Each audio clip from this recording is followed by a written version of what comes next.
Chapter 1173. In fact, he might even meet a fate worse than Leo's. After racking his brains, Jimmy felt like apologizing was his only hope of getting out of this alive. Leo Emmer was dead after all.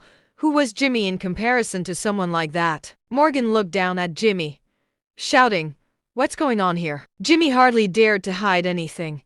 He sobbed as he told Morgan everything that had transpired from start to finish. Morgan was furious after hearing this. Lock him up and strip him of all his duties.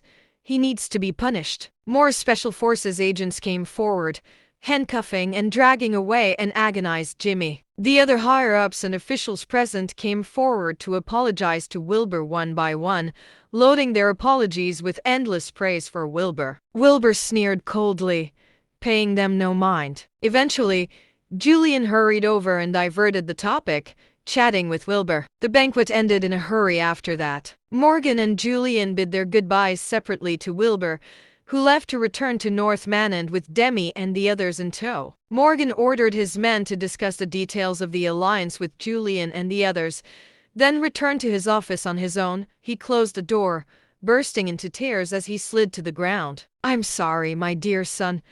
I'm so sorry I couldn't protect you. Nor will I be able to avenge you.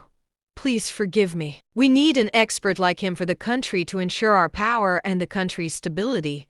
Please, don't hate me." Over in North Manand, Wilbur stayed at Demi's for another fortnight, during which he listed down the rules he had for Demi, Bayer, Nora, and Grant. Illegal dealings were no longer allowed in this territory, and everyone's main focus would be to help Dasha watch over North Manand. To repay their efforts, they would be allowed to deal in legal trade with Dasha, where Wilbur would put in a good word for them so everything would run smoothly. The four of them agreed to the rules. Despite the fact that their revenues would undoubtedly decrease, North Manand now had someone like Wilbur watching over it. With that, the Manand government would refrain from declaring war on them. Also, Dasha was a rich land full of natural resources.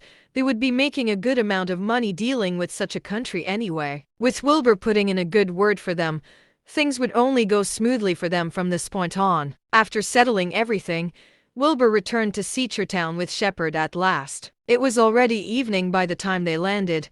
Wilbur and Shepard headed back to Sea Lake Island, where they were greeted with the sight of a ruckus happening at the bridge. Wilbur frowned, walking over to the bridge. There were a few dozen senior citizens crowding around the bridge, pulling and yelling at Charles and the security guards on duty. "What's going on here?" Wilbur frowned. Charles called out to Wilbur while trying to hold the old folks back. "Sir, they've been insisting on coming inside. We've tried to tell them to stop, but they won't listen. Look, our clothes are all torn up because of them." Wilbur walked over, facing the crowd of senior citizens.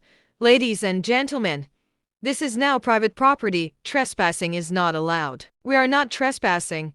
What the hell are you talking about? This is public property. Let us in, or we'll have the whole place torn down." "Let us in this very second.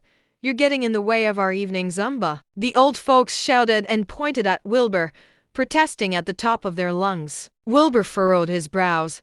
He knew that a lot of these old folks were overly defensive of their rights to their evening aerobic spaces, and this had been an ongoing problem. What he had not expected, however, was that they would show up here.